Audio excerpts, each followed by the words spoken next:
Gayahin ko si Tito Mars. Meron ako ditong sinangag. Ew. Ah. Ah. Grabe. At meron pang meron pang mais. Ew, di ba? Ew. Grabe. Grabe na to. Meron pang egg. Pinagsama, parang pinaghalo-halo.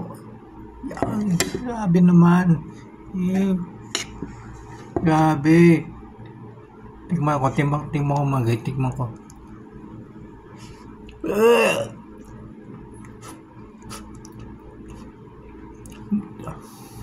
Ew. Grabe naman.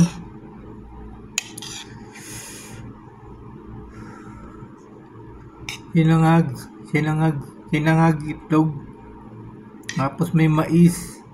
Pinagsama-sama. Ew. Grabe naman itong mga guys. So, tikman ko ulit.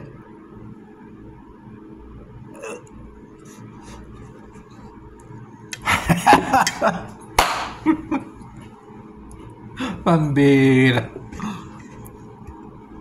Wala.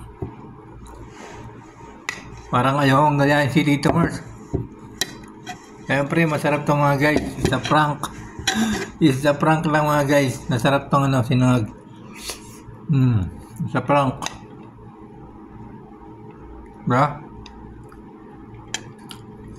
Hindi ko magaya yung ginagawa ni Tito Mars kasi hindi naman ako hindi naman tayo ganong kasama. Kaya yung pandiderian ng mga pagkain. Sarap pa yung sinangag. Diba?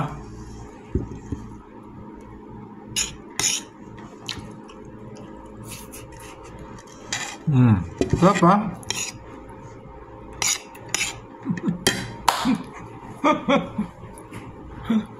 Isa prank lang mga guys, isa prank. Hindi ko kinaya yung hindi ko kinaya yung ginagawa ni Tito Mars na panira sa mga pagkain ng mga Pinoy. Pero ito guys, yung sinangag, masarap to guys.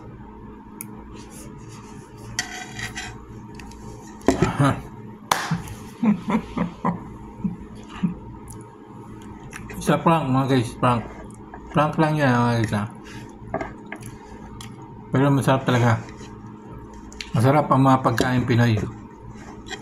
Ano yung sardinas, pagkain ng mga mahirap, siyempre yung sardinas, kinakain din ng kahit sino yan. Diba? Huwag natin nalaitin yung mga pagkain Pilipino. Yan, maraming salamat po sa inyo lahat. Sarap.